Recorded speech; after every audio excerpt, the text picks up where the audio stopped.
He's inventing landscapes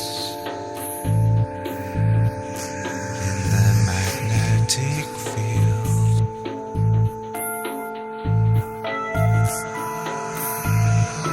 Working out the means of escape.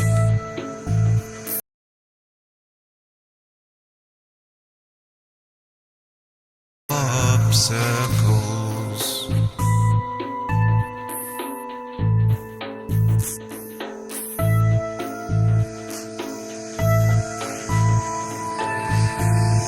The seer says no, not much time left for these escape attempts.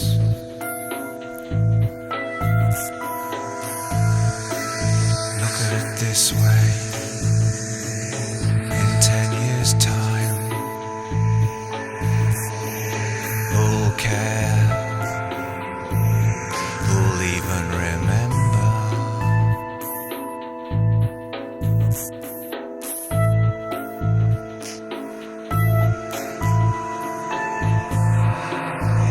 One dies like that,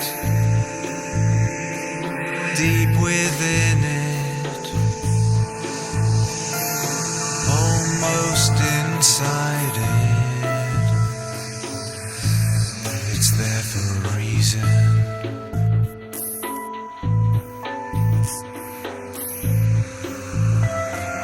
I'll give you my old address and take a little book to tear and cut the paper.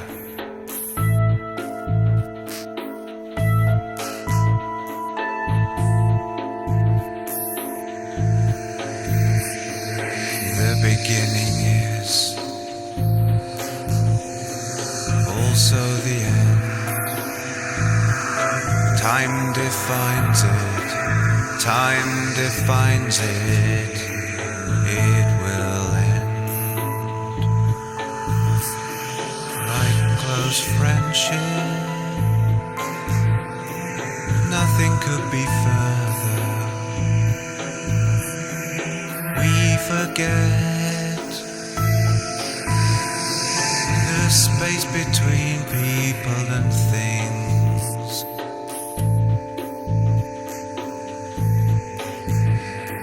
Is empty.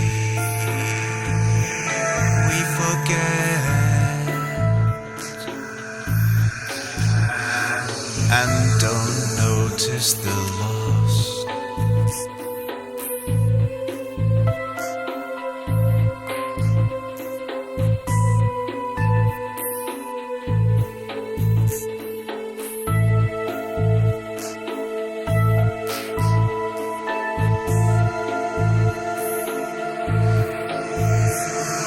Crossing into venerable degeneration. Such radiant pollution.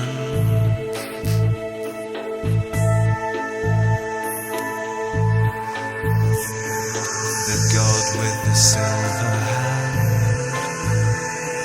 surveys this vast contamination.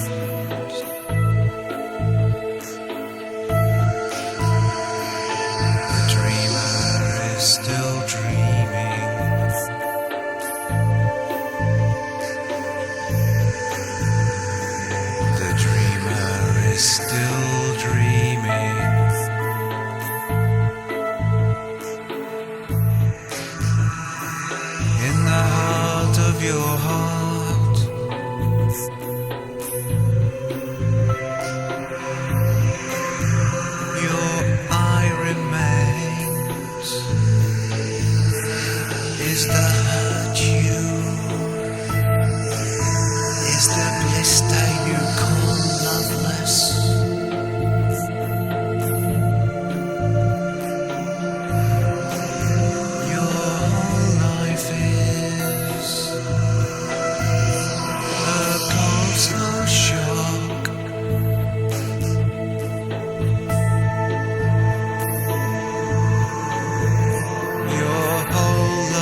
is still dreaming.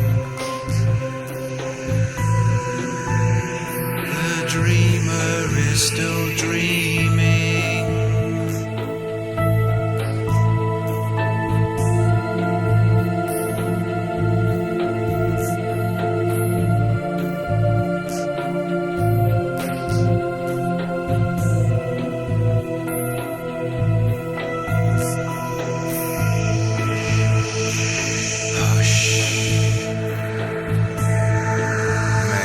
Ask you all for silence.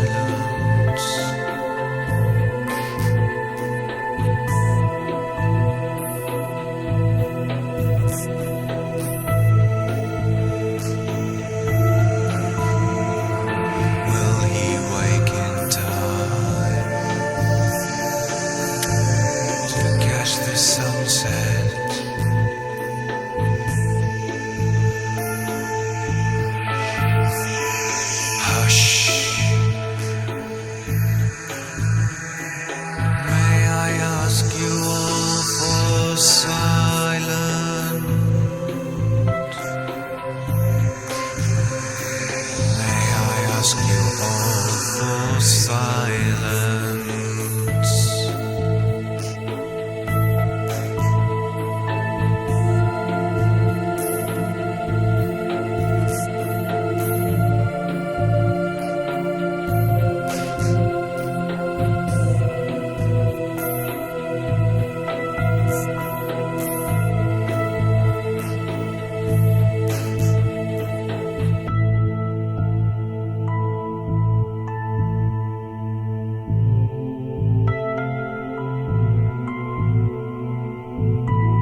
Hello, welcome to Last Minute Show. I opened the program with Coil's song The Dreamer is Still Asleep from the album Music to Play in the Dark. Because I just quite recently, like an hour ago, talked about Coil with my girlfriend, and also I was thinking about their music this week. I was just actually preparing this presentation for one of the classes that I take, theater theory, or history of theater theory, actually. I'm trying to convey Derrida's ideas about the Western philosophy, obviously, and textuality, and repetition, and how meaning is an effect of repetition and difference, and also the identity is constituted by non-identity, and origin is by non-origin, and what's these ideas tell about theater practice and how it is related to theater theory as well. So I also read Artaud's theater in its double while I'm preparing this presentation, and his writing, his vision, his ideas always reminded me of Coil. I don't know, maybe the strange connection between affirmation of life, but also its dark tint and the energetic side of our existence, coupled with a violent side. All of these things fuse into Coil's music, I think, and that's why I wanted to share their music with you. And I plan to read my presentation paper for this program because I couldn't prepare anything else. I was quite busy with this thing, and also I think it's related to what I have been doing so far, both with the scope of these programs and also in terms of my larger endeavors in the theater field, because I actually moved towards theater from a philosophical and critical background. So I've been busy with these questions for quite a while. If some of you are following my broadcasts, they may remember that my first program was actually about this relationship between philosophy and performance, in a way. How ontology and ontological question of being is so much revealed, or can be revealed at least, within a theatrical context. How Heidegger's understanding of being and his revelation almost around it is defining a theatrical space when we translate these to the field of performance. Although, I mean, people may disagree with equating or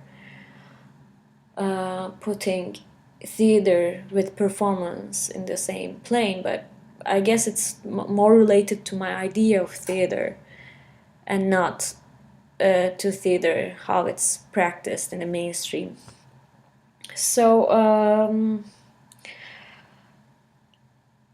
our subject was deconstruction, and I found that I thought that Derrida is so fundamental for deconstruction, so maybe a close reading of his text might be beneficial for people who are not necessarily familiar with him.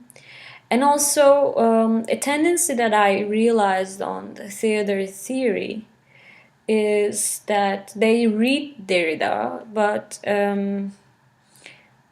they sometimes read only one of his texts, or and the most famously the one that he reads, Artaud, actually, and not the others. And by others, I mean his writings of grammatology and dissemination. And actually, in these two books, he systematically looks at what mimesis means. I mean, he has the larger question of art in his thinking vis-a-vis the question of philosophy. But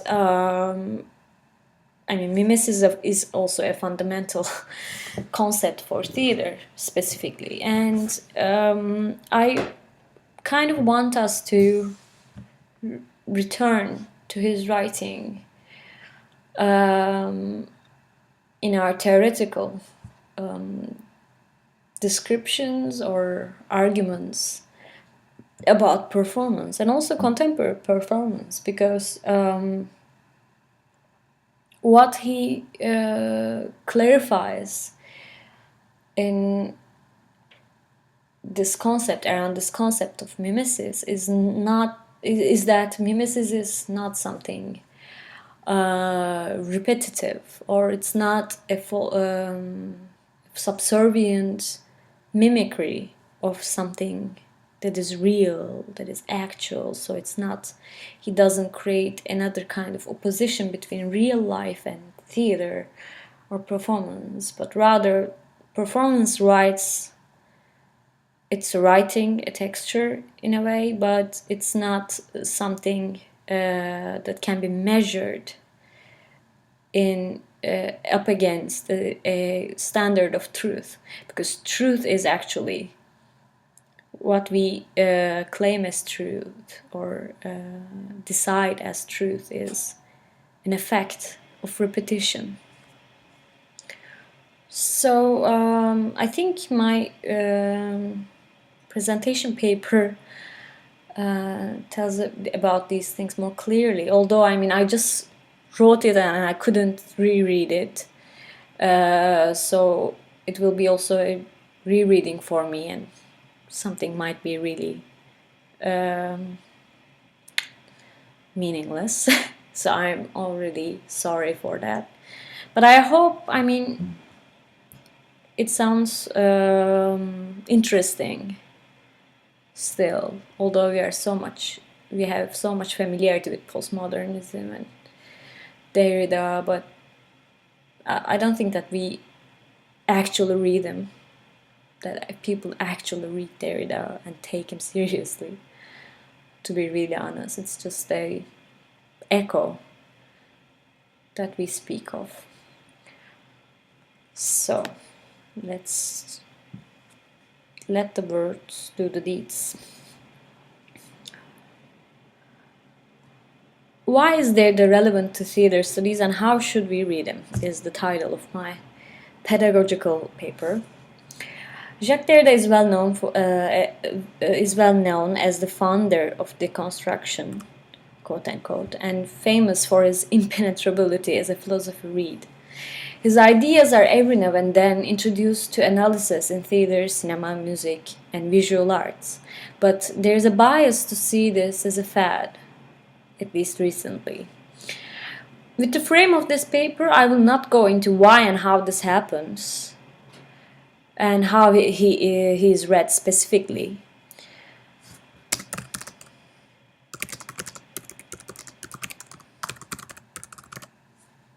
Yes, I inserted. But try to explain why Derrida can be very important in our thinking about theater, both in terms of theater theory and practice. Deconstruction is an operation of philosophies making its discourse a question for itself, its close analysis of its foundational terms, which otherwise seem familiar and pass unnoticed. This operation can be applied to every discipline and narrative, for sure, and it may rigorously unearth the power structures and bias of thinking embedded in these disciplines. In that sense, a deconstructive theater theory would go about its canonical texts and question each term and definition that is taken for granted. Its implications in practice may be a careful observance of and intervention into artistic choices, habits, and trainings, or a critically playing with the audience's and cultural field's current expectations of a given production. That being said, Derrida's deconstruction has more specific implications for theater and its relationship to philosophy, which also includes its theater theory. I don't know what I mean here. Which also feeds into its theory, I would say.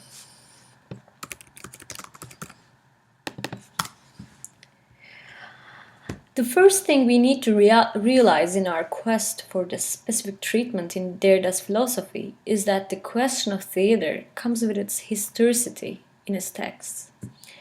Therefore, it is not surprising that Derrida takes us back and forth between Plato and Mallarmé, Aristotle and Nietzsche, Rousseau and Artaud, or Hegel and Brecht.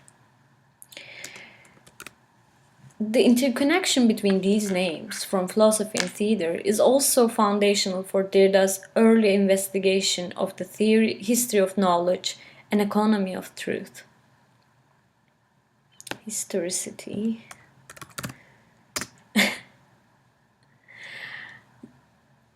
So the interconnection is the concepts of repetition, representation, identity, and difference. According to Derrida, and here he follows Nietzsche, Heidegger, and Saussure's threads, Western thinking from Plato onwards has suppressed the epistemological heterogeneity in favor of an idea of truth and clarity. Even before its crystallization in Hegel, thinking is subsumed under a logical calculation, a mathematical reduction of different terms in order for simplicity under the name of truth. What is called linguistic turn is actually the recognition that this mathematical operation cannot be the case for thinking, because the language, our tool of thinking, itself is not mathematically reducible and operates by virtue of differences. As Saussure shows, the phonemes, the sounds we use in language, are defined by their difference from other phonemes rather than their stable identities to themselves. They cannot be identical, for in each utterance they actually show minor differences. But we nevertheless isolate them in their more demarcatable difference to other phonemes. Derrida translates this to the realm of concepts and states that the identity, things' truth to themselves, is the effect of their difference to other things. Therefore, our assumption and decision on truth, on concepts, and on meanings are not self-present, are not coming from an origin of signification, but rather structurally possible by the differentiating movement underlying our lives and thinking. This he calls différance. In French, the root word différer means both differ and differ. Therefore, he not only implies a conceptual difference, but also a temporal displacement of thinking, which dismantles the archaic telos structure of origin and its non-original repetitions. Origin is always already structured by its difference from non-origin. The non-origin, therefore, is foundational for the origin's claim to itself. How can we think about these philosophical debates within the theater perspective, though? It is no coincidence that both Plato and Aristotle, the founders of philosophy and metaphysics, also wrote about arts and theater. Their convictions may be different, but both accepted theater as a practice of copying with different intents, results, and methods.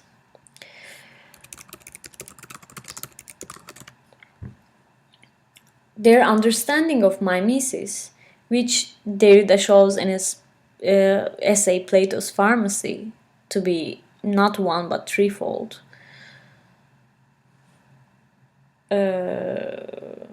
not threefold actually, not one but multiple, is based on the acceptance that there are true things and their resembling copies are not true, not present, and therefore not essential.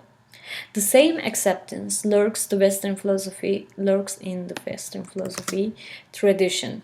The dialectic and therefore hegemonic acceptance of the identical and different. From its beginning, the Western theatrical practice had to answer for its operation of multiplication and copying, and it was not a philosophical sport, but has always been an ethical problem for this kind of understanding.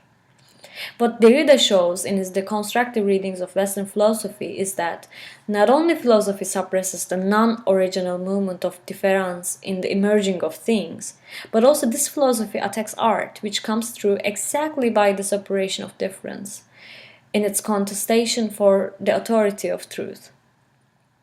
Following Jean-Pierre Vernant, the bifurcation of mythical culture into tragedy and philosophy in the turn of 5th century BC in the Greek society's transformation into a polity may give ideas about the nature of this contest between theater and philosophy. This also brings an implication of artistic practice and theory. The signification structure in art is always already a play of differences. But this also means that art history and theory should reconsider its understanding of representation, which is, at least after Renaissance, borrowed from the same philosophy that wanted to have done with it.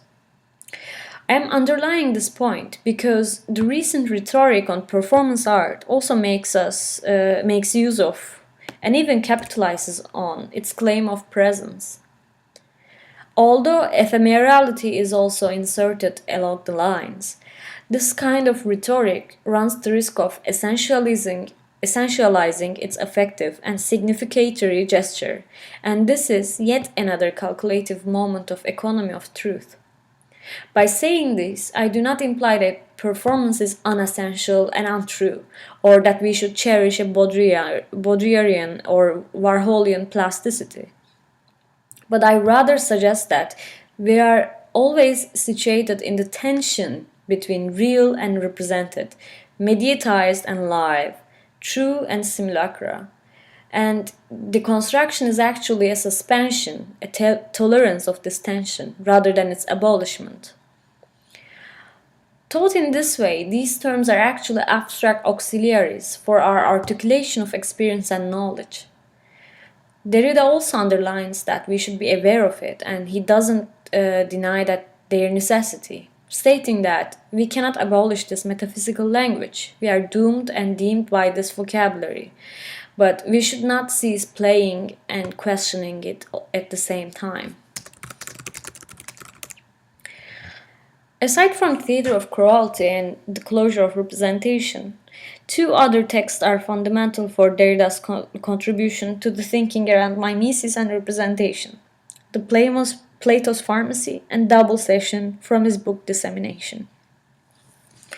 In both pieces, he closely reads how Western philosophy treated mimesis in its relation to truth, and how this treatment in turn is foundational and not accidental for this philosophy.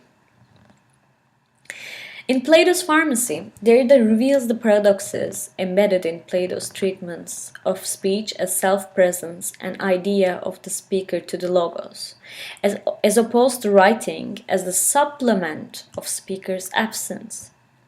First and foremost, rather than being two separate entities, writing and speech is already embedded in each other in Plato's text Phaedrus.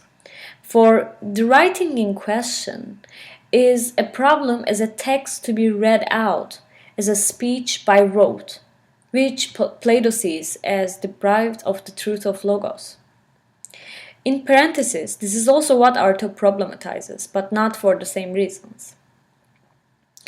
After following paradoxical moments in Plato's text, Derrida states that speech is always already a supplement of the self-presence of idea, which in turn is a supplement of life as infinite memory, which in the end is a metaphysical limit of our existence. Writing as the repetition in difference, the movement of supplement, representation, mimesis, and remembrance is what actually conditions our thinking, he concludes. And this is the spacing of our existence. I will explain this point more.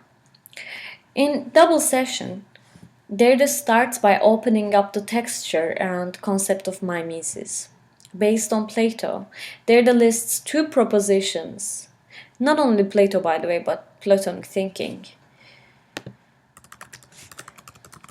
Derrida lists two propositions and 6 consequences on mimesis, all of which holds that mimesis copies an original. I won't explain all of the consequences, but give 2 examples. One of the propositions support that the value of mimesis is based on what it copies, and this, I would say, is still a prevalent attitude in most political and pedagogical theater practices. One of the consequences, on the other hand, states that as mimesis copies an original and replaces it, it annuls As it copies an original and replaces it, mimesis annuls the original's presence. As it does not have an essence itself, it will be deceptive no matter how faithful it is to the original. According to metaphysical tradition, being is equated with presence, essence, logos, spirit, and their opposites are necessarily negative, and it leads to untruth. However, its danger is not simply its untruth, but its unbeing. The mimesis, at once copying and the copy, is not the thing it copies, but it is not simply a non-being. Its undecidable nature between presence and absence is what troubles the philosophy and posits it as dangerous in the economy of truth. And truth is always an economy for Derrida's thinking, an economy of assurance. Therefore, mimesis as repetition repeats and divides in itself. The proliferating movement of mimesis in its undecidability writes the history of literature, Derrida says. I add that this is also the historicity of theater, and in his reading of Artaud, it is this history of mimesis he has in mind. Throughout his essay on Artaud, he reads and opens up Artaud's manifesto very closely, and it is only on rare occasions that Derrida speaks in the closure of repetition. Obviously, Artaud's manifesto itself is a deconstructive one, and the vocabulary he uses in his attack on Occidentalism is a definite inspiration for Derrida's philosophy. Artaud emphasizes a syntactical regime rather than a semantic one, and this is also what Derrida asserts in his criticism of a hermeneutic knowledge that still preserves the hegemony of subject over the object and over the meaning.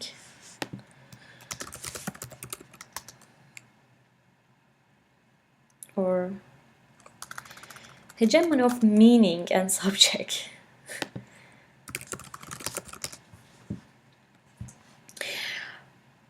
But his reading also implies that Artaud's consciously metaphysical decision on theater and presence, or theater as presence of idea and life without repetition, is a violent gesture not dissimilar from that of Plato, which brings theater to its vanishing point. Plato distrusts writing for its making only a copy of logos and ripping the essence of speech, for its replacement of the presence of the subject and cancelling out the answerability of the word, for its intervention into the self-presence of memory. Artaud distrusts writing for its hegemony over theater, its pretentious mimicry of reality and actuality, its dead character as opposed to performance's life, and its immutability and repetition. In that sense, Artaud is still writing and written by the metaphysics of presence. Yet still, what makes him so important for the constructive thinking is that Artaud acknowledges this in his manifesto along with the impossibility of his vision, a vision of ritualistic self-presence of man and release of vital energies without borders. And Derrida quite carefully captures this acknowledgement by stating, because it has always already begun, representation therefore has no end. But one can conceive of the closure of that which is without end. Closure is the circular limit within which the repetition of difference infinitely repeats itself. That is to say, closure is its playing space. This movement is the movement of the world as play. His reading of Mallarmé's short text for Mimique in the further parts of Double Session clarifies writing and mimesis beyond their establishment by philosophy one step further.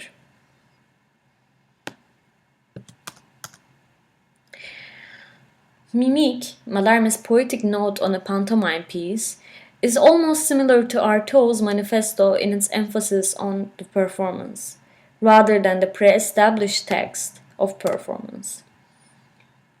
But the drift point in Mallarmé is that pantomime, miming nothing but his own composition, nevertheless emerges out of a textual web and mimes exactly this entanglement.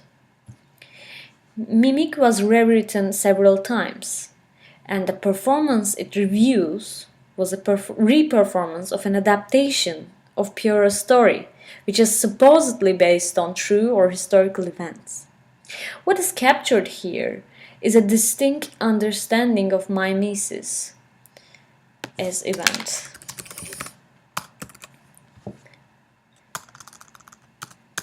Not as a repetitive procedure of truth or reality, but as an event, a reverberation that underwrites the condition of present representation, that is to say, the hinge between the notions of absence and presence. Back to the beginning of this presentation, this condition of representation, the repetition in difference without an originary truth position, is what gives the possibility to any systematic self-knowledge. The mimesis is not an origin, or not originary, and it operates by hiding its inscription from such systematics. Theater, in turn, is the spacing where it actually appears as such. The pantomime's miming is a performance of the mimicry. It is the theatricality which the theater history suppressed and which Artaud wanted to restore. It is not necessarily a meta-theatrical moment, nor a postmodern hyper-conscious pastiche even. The closure of representation, which is a closure that does not close up on itself, but opens from one corner as data tries to figure in double session, is the operation that makes possible all kinds of theatrical endeavor. My presentation text is not finished yet, so from now on I may add something. I think this kind of realization we still need to keep in our minds, at least based on my observations in US theater and also most of the theater practice in Turkey. I would say that theater is still seen as a mirror to life, which implies that life is the real thing and theater is a creative echo or imprint of this life. And this is still a binary. And most of the time, a play is attacked, for example, by misrepresenting certain political positions or identities or situations. And it's basically measured up against daily life rather than its own inscription, rather than its own artistic capability. And that's why I kind of want us to remember what's going on, in fact, in any artistic practice, and how we should think about its relationship with life. And also performance arts attack on theater, and it's still prevalent. I mean, when we think of the popularization of performance art and what certain practitioners claim about their art and up against theater. Presence in opposition to representation is also a bias, is also a binary, which we shouldn't condition our thinking from.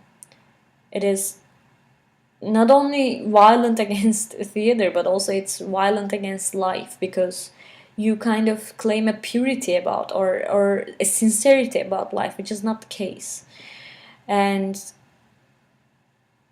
it subjugates any kind of artistic practice from this perspective. And it creates a pornographic situation, because if you claim that performance art is the presence of the artist's body, and in theater this is not the case because they make roles, you kind of imply that you sell the real thing, and all the affects and emotions are more sincere and more real and more direct. And what this says about art is that it is a prostitution in a way.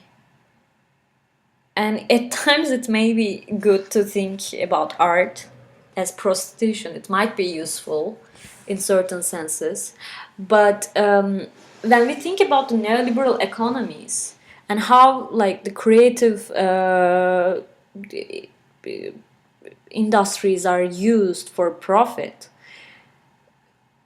position and performance as the enhancement of feelings can be problematical, because we are already like manipulated by too many sources, and believing in, wanting to believe in, wanting to position ourselves in a essential and authentic climate of feeling is, to me, a forgetfulness of what's going on in our lives.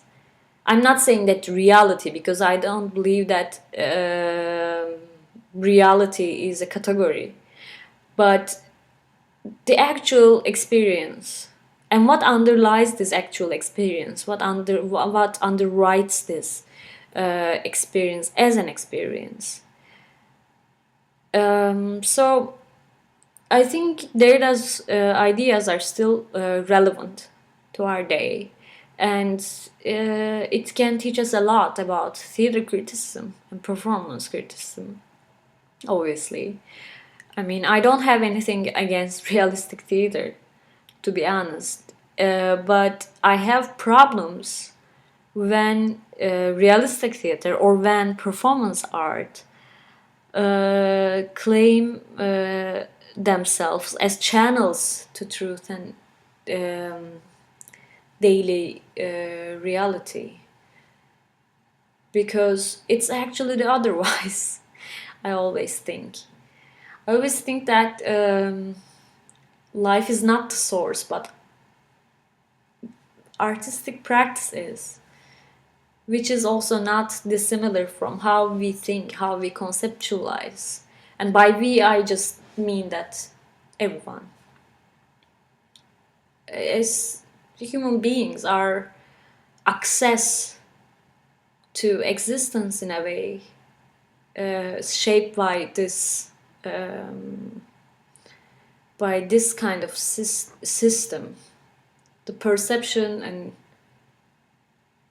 knowledge is not too distinct from artistic creativity, although, I mean, obviously poetics and aesthetics and their emergence, the moment of the art piece, is something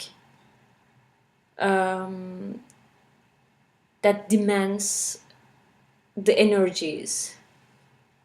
And by energies, I know that I'm using a very esoteric word, but an endeavor, at least. Like, it demands you, it calls for you, and it makes use of you in a way, not the other way around. And you need to open a certain time and certain space, and also an intervention into things in order to make this creation happen. So by no means that I claim that this is the correct reading of Jacques Derrida's text, but for a long while now, I've been thinking about the relationship between his thoughts and actual theater theory, rather than an abstract theory of mimesis or a general theory of art. So it would be interesting to hear how it sounds.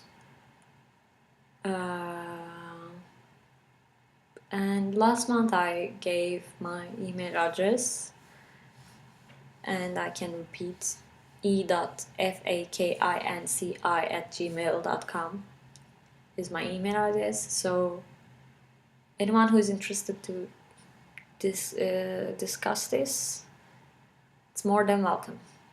So today I'm closing off my show a little early so that I can actually do some touch-ups with this presentation text and make it more understandable for me also. See you next month.